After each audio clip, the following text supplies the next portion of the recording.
SIFTER.com.au.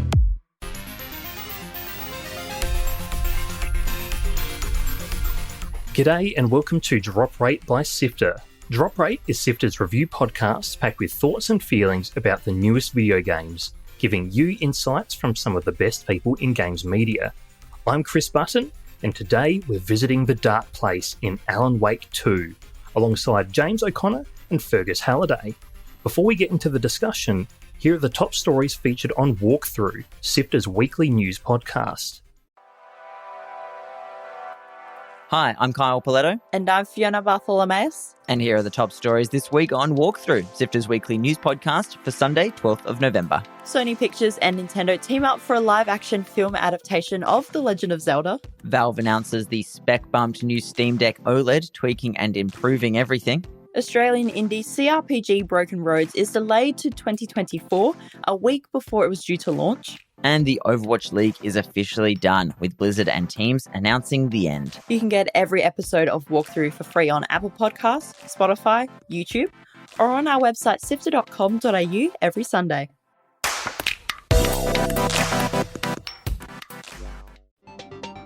You're listening to Drop Rate by SIFTER. Visit us on sifter.com.au.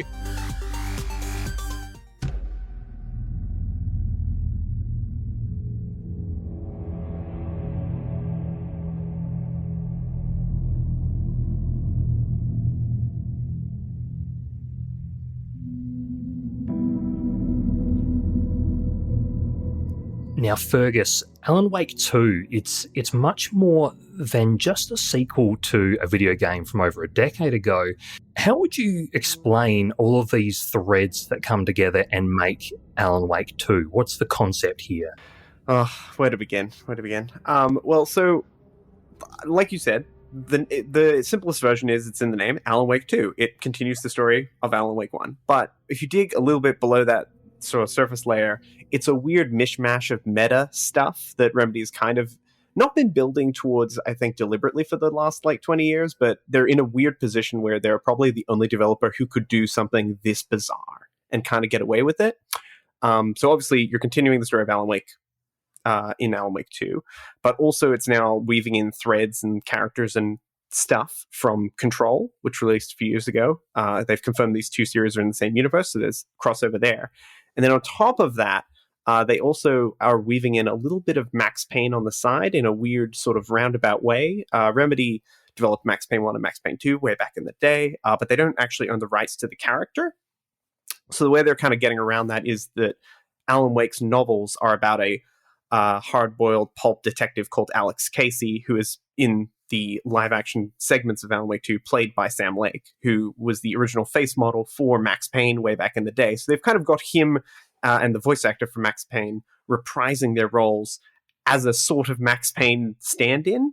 And then Sean Ashmore from Quantum Break's in the mix. It's like all of the classic Remedy characters are sort of making their way together. So the setup is kind of simple by picking up 13 or so years later after the end of the first game, which had a big cliffhanger ending.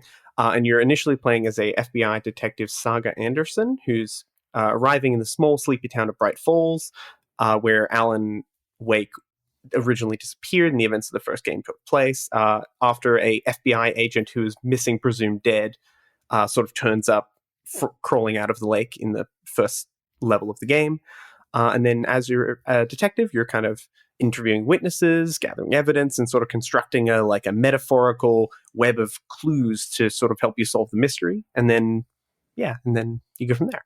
And James, this is something you mentioned in your review on Kotaku Australia, is that it centres around a protagonist who, perhaps by reasonable critical standards, isn't that great a writer. So I'm curious, how do you think Remedy sort of works around those confines of Alan Wake being a sort of pop author, this pulpy author who may not be all that great a writer, works with a lot of cliches with his work.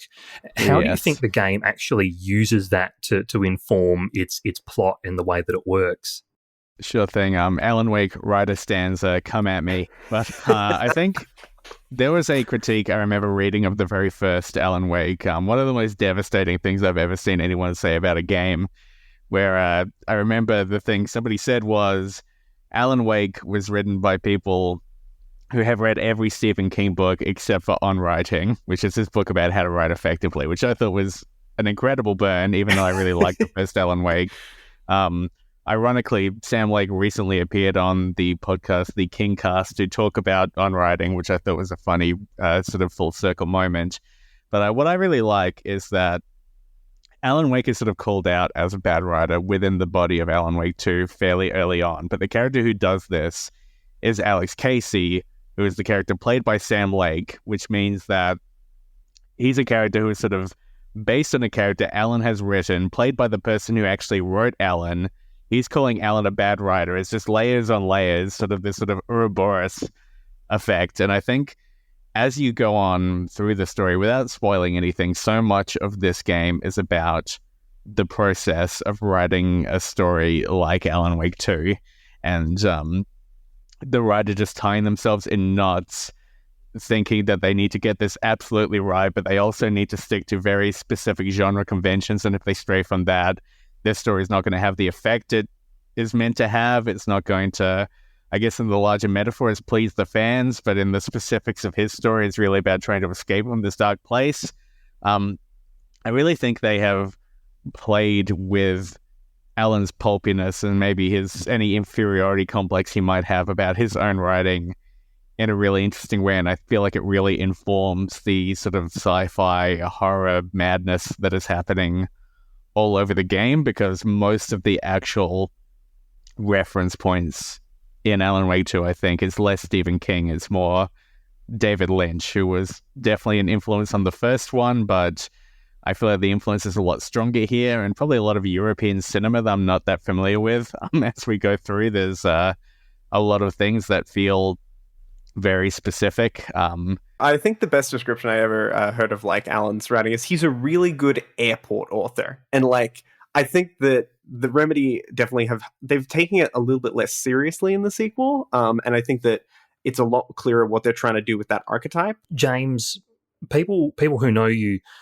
will know that you've written and critiqued video games for quite some years, but in recent times you've actually gone over to the game development side and worked in narrative design and writing for games as well, which I remember having a discussion with you about that your work on the game dev side has then further honed and informed your work as a critic to help you observe and notice things that perhaps you may not have previously.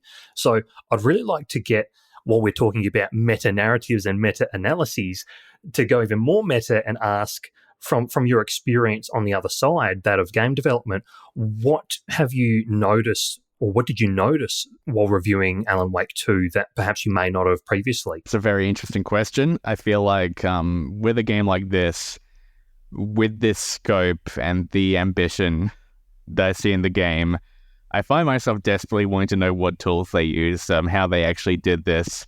Is this all tracked somewhere on like a Miro board, or have they done it all? Did they use Odyssey on this project? Anything like that? I'm very interested in hearing stories like that now, and I hope that Sam Lake has spoken about this a bit more explicitly somewhere.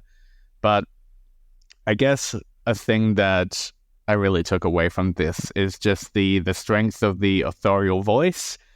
I feel like so often in game development, especially AAA game development, there is so much time spent trying to figure out like who your audience is and what you need to do to please them, and you know how to sort of sand off some of the edges. And I feel like Alan Wake 2, to his credit, is all edges. It is such a esoteric, specific game. As Fergus was saying, it really relies on a deep understanding, or maybe it doesn't rely on it, but if you have an understanding of Remedy's entire back catalog, that really informs how you play the game. And I feel like most publishers would tell you not to do that because it can be quite off-putting, but they just had the faith and the confidence to really just make the exact game that they wanted to make. And I just think of all the hoops that you would usually have to jump through to get that done.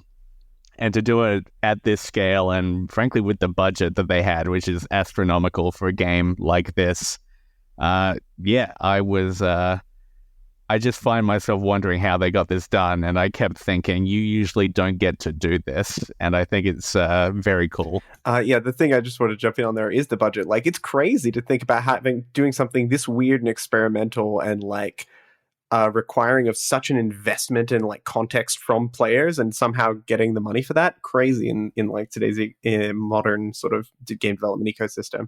I've read online that like the budget was something like 70 million euros, with like 50 million of that for development itself. And it's like supposed to be the most expensive cultural export that Finland has ever made, which is insane. Yeah, wild. Crazy. And it's for a sequel to a game that did not do that well. Like, Alan Wake 2 eventually did make a profit, but it took years, and it was a much more budget game than this one. So, I mean, I applaud it. I think the key takeaway here, and we've learned this a few times over this year, I think, is give interesting teams just the leeway to do what they want to do, and you'll get something good out of it. Dare I say that perhaps that's yet another parallel that Alan Wake 2 rather, draws alongside its inspiration of Twin Peaks in terms of the long gap between the original series run and then the very highly anticipated return of, well, the return. What is it that you believe is so effective about drawing upon this TV series?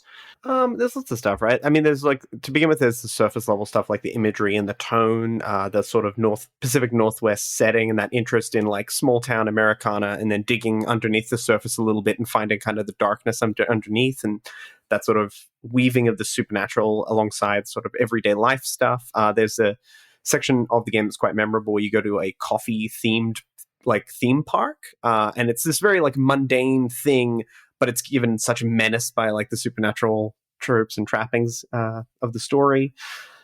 And then with regards to the return as well, I do think there's that willingness to absolutely swing for the fences in a very similar way to David Lynch's The Return, where it's like absolutely impossible to imagine anyone who's not David Lynch going to pitch this and actually getting the money for it and getting the freedom and run and leeway to actually do it the way that they want to do it, and having like the faith and trust that, no, this is a good idea, I know how to execute on it, it's going to be great, and actually doing the follow through.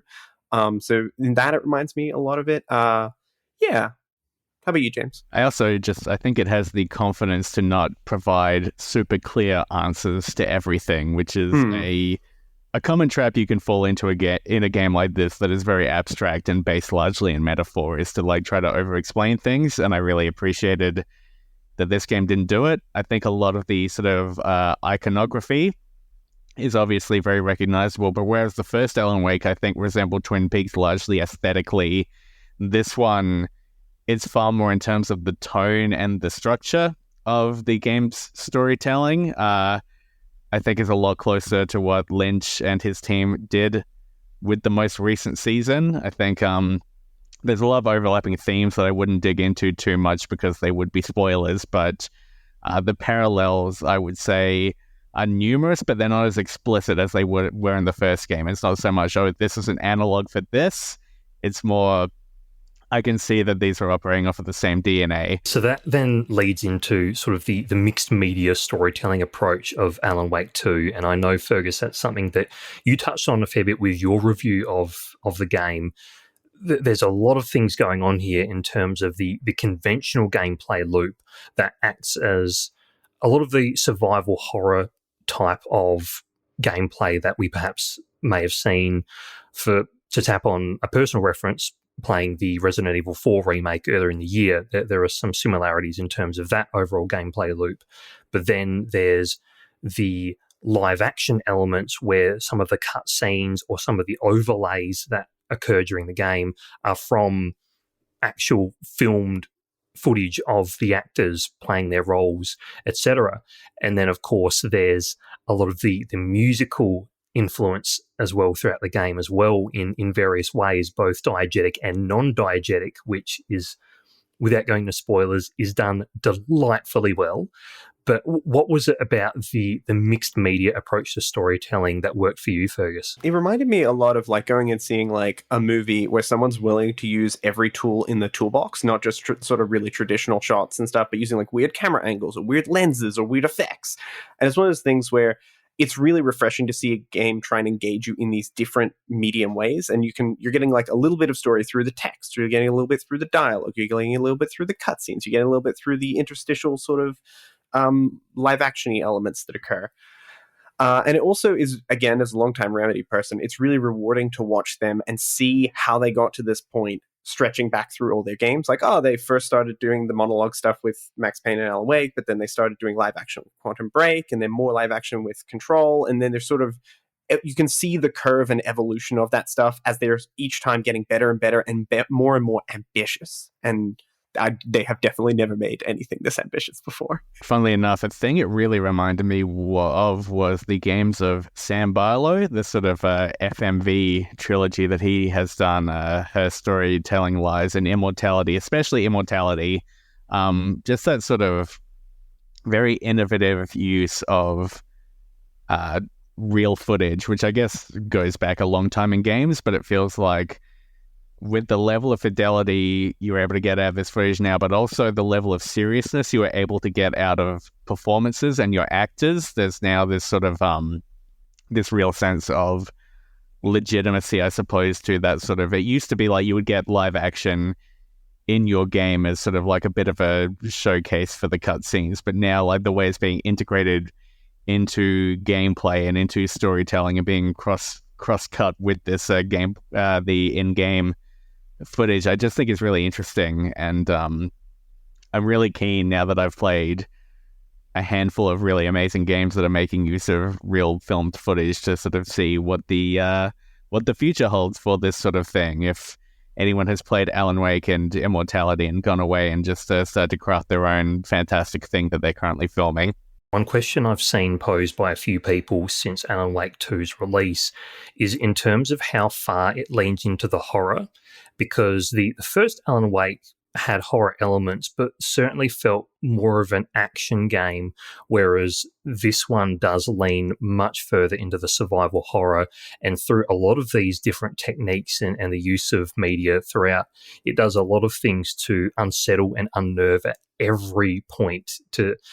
I'll be honest, I have a very low threshold for horror, and I struggled a lot during points of this game, especially with a lot of the jump scare elements of characters' faces flashing up on the screen, accompanied by deep percussive sounds and a lot of that stuff. And there were a couple of points where I very nearly noped out, but the allure and draw of how good the game was overall kept me through. Where would you say this game sort of fits on the horror spectrum? It's interesting, right? I love horror as a genre, and I would totally agree that the first Alan Wake was like more action game that was kind of spooky versus actual like scary horror. I think it is it's interesting because I wouldn't say it is like as visceral as something like a Resident Evil or like an Evil Within necessarily in terms of gore and stuff like that. But again, it's that willingness to use every tool in the toolbox to actually like hit you and like freak you out as a player. That I think is what makes it like way more effective at that stuff. I love it. Like I'm a sucker for survival horror, so it didn't really bother me. But I can definitely see, especially those jump scares, getting to some people. Yeah, I definitely agreed to review this game and then thought I'm actually not that good with horror. I don't know how I'm going to go with this, but I managed to get through. I feel like there's a lot of games that I've played that I have noped out on in the past, and usually the thing that does me in is sort of a mechanical scarcity, I suppose. Like very limited save points, the possibility of becoming stranded with no ammo. I don't like it if I'm playing a game and creatures like will randomly burst through walls and attack me, that sort of thing. I think Alan Wake 2, the normal difficulty level is relatively balanced, where there were some points towards the end where I thought the balance was a bit off and I turned it down to easy, honestly. But for the most part, it didn't make me feel like there was any possibility of getting stuck or like, just that feeling of facing a really awful fate that there's no escaping from. I remember playing the the remake of Resident Evil on the GameCube. This sounds like a tangent, but I'm going to make a point with it. There was a point in that game where I was locked away in a room. I just used my last save ribbon. I had a pistol left with like 3 bullets in it, and the room outside was just full of monsters. And I thought to myself, well, at this point, Jill just puts a bullet in herself and the game is over. That's how this game is to me now. And I stepped away from it. And that's sort of a moment that has haunted me ever since, because I came to realize actually Jill would fight her way out. That was me not being able to face up to the horror of the moment, I suppose, in the game. But yes, I think Alan Wake 2 is scary. It definitely, the jump scares got me, but it never has that like sort of deep terror of feeling like you're drowning, I suppose. I think I could always sort of get it together enough to face whatever was around the corner. I think it's got a pretty good balance where like the jump scares are never actually going to hurt you. They're just sort of part of the thematic fun of the way the game is playing around. Yeah, I would totally agree. I think it's really well balanced throughout its run. Like I'm usually a person who loves Resident Evil games for about the first 60%, and then by the time you hit the last 40%, you're like, oh, this is just stupid. Like you've given me way too much ammo. This is like trivial now. But I was really refreshed to find, like, with Alan Wake, they actually managed to hold that tension basically all the way to the end. Like they don't throw you an overwhelming number of enemies at you. It's always like a handful of enemies, but those enemies are deadly and tough, and you have to think about and be smart about how you engage them. I also really enjoyed the weapon system in it, which rather than just giving me a bunch of like stat bars and be like, ooh, this upgrade will give it more damage, it's like, here's an interesting twist on the weapon you have, and allowing you to sort of express and customize your weapons as you go in that way. I really like that stuff. I found the combat throughout Alan Wake 2 to be rather interesting. I did enjoy it for the most part, and Fergus, I certainly agree that the weapons felt varied and powerful and satisfying enough to use, but not in terms of being overpowered and, as you say, impacting that tension and removing the tension that the game works so hard to build and sustain throughout its entire runtime. But one of the major issues I had was particularly with the Alan sections where he's in the dark place in this really twisted, shadowy version of New York City, and there's all of these really wispy ghost apparitions all over the place. And one thing I've really struggled with was it's not super clear or not super well telegraphed, albeit towards the end of the game, you get a little bit better at picking up on this, but it's really difficult to tell which of these ghosts or shadows will actually manifest into enemies that will attack you and hurt you and you actually have to fight, versus those that you just point your torch at and they disappear. Yeah, absolutely. I think it took me a very long time to realize as Alan that if I just sort of held my flashlight on a shape for long enough, if it wasn't going to turn into a threat, it would fade away. And if it was, it would start slowly shuffling towards me. And when I realized that, I thought that entering into encounters was always a sort of fun, creepy experience, sort of seeing a bunch of shadows and slowly figuring out which ones were going to attack me. And sort of that fade away animation is so cool. I really enjoyed it. But I did find that once I was in the thick of things, having a bunch of shadows and not really having any way to tell which ones were going to attack me and which ones weren't was kind of annoying. And I found that a lot of the sort of weapons you have to counteract this didn't feel as effective in this one as maybe they did in the first one. The flare gun is an exception. That was a great tool for situations like that.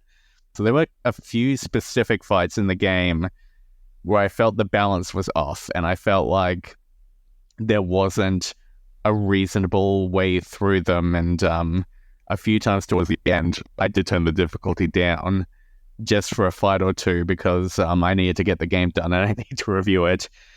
But that lead-in section to a fight where you have the flashlight and you can spend a bit of time figuring out which shadows are good, which ones are bad, I really enjoyed that. That's so interesting. I had like kind of the opposite reaction to it, where I immediately it felt like the message that the game was giving me was, do not worry. There are too many shadows. Do not waste your flashlight like trying to spot check every single one of them. You will run out of battery. This is not what we want you to do. And so I kind of approached a more like scrappy run and gun sort of thing with Alan, where it was ever possible, I could try and sprint past people, and then use the sprinting past people to draw out the hostile shadows. And then practically in fights, those non-hostile shadows were essentially cover for enemies coming for me when I tried to melt them with the flashlight.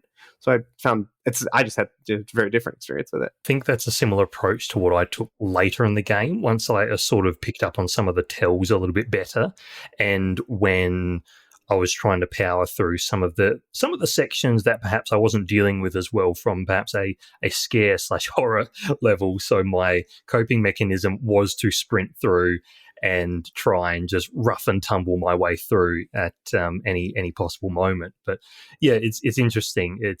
I felt like it wasn't bad by any means, but I did feel that the combat did pale against the rest of the mechanisms that Remedy used with Alan Wake 2. So I think it's clear that we all unanimously love this game, but to give you a chance to sort of put your concluding thoughts together, James, I'll start with you. Do you drop or rate Alan Wake 2, and why? I think that for me, this is definitely going to make my Game of the Year list in whatever form that ends up taking. I think partly is just the audacity of coming back to Alan Wake this many years later and just dropping a game this wild, this weird, this sort of reliant on you having a deep love of the first one, I think is just a very cool thing to have done. I think we didn't really get into this, but visually this game is phenomenal. It looks absolutely ridiculous. The soundtrack is wonderful as well. I feel like it's just matured beyond the first game in a way that I find very interesting. It feels like Sam Lake spent a lot of time thinking about what would happen next to Alan, and part of the idea of this game is that Alan has been trapped for 13 years, just like trying to think of plots of how to escape from this dark place that he's trapped in. And it feels like Sam Lake went through a similar journey, and the team at Remedy has also been trapped for 13 years thinking about what they want to do with this character, which is the same thing that happens in Twin Peaks Season 3, by the way. So it's just this sort of circular meta. I think, actually making that satisfying, making a game that is this meta that isn't just like completely up its own butt is a real achievement. And I think what they've pulled off here is just very impressive. Fergus, the same question to you. Do you drop or rate Alan Wake 2, and why? I absolutely rate this game. I think it'd be hard pressed to not end up at the top of my Game of the Year list at this point. It's absolutely amazing to watch Remedy take everything they've learned over the past 20 years and absolutely just deploy it just to precision. It's fascinating to watch someone who isn't Capcom come in and take a solid swing at survival horror. And it's absolutely phenomenal, like as James was saying, to watch them come back to Alan Wake, a game which did not sell particularly well and was kind of a cult classic to some people 13 years ago, and absolutely hit it out of the park. I think it's so interesting as well if you read into like a lot of the reports around the development of the game, where they sort of stopped and rebooted and started development multiple times over the course of that 13 years.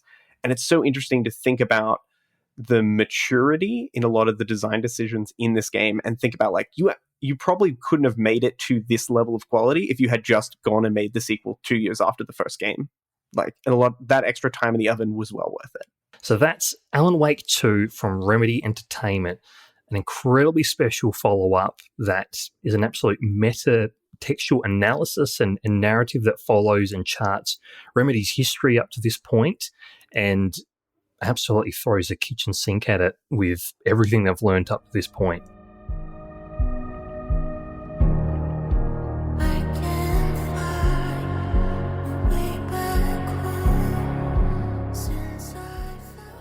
Join the SIFTER community on Discord at sifter.com.au/Discord.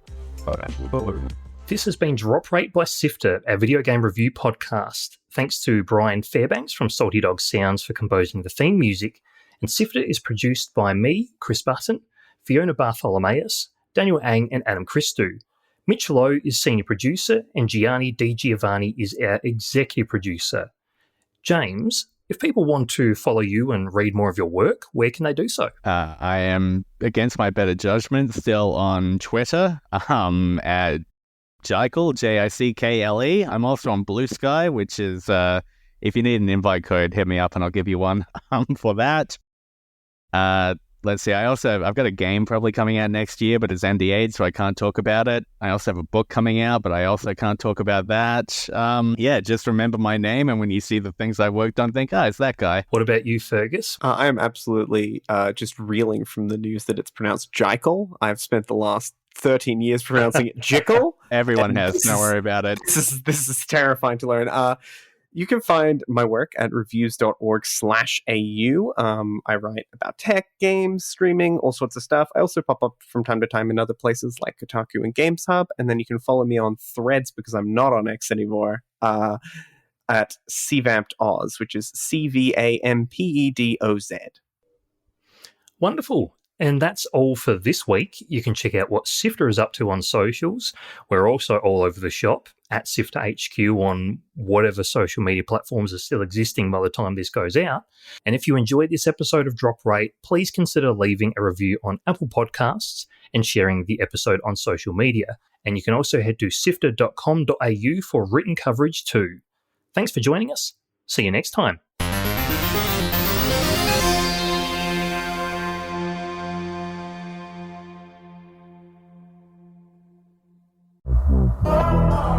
Hey there, Gianni here on the latest episode of Lightmap, SIFTER's interview podcast. Abby Howard and Tony Howard-Arias join us to share Slay the Princess, a spooky visual novel that really gets you to question what you're actually doing.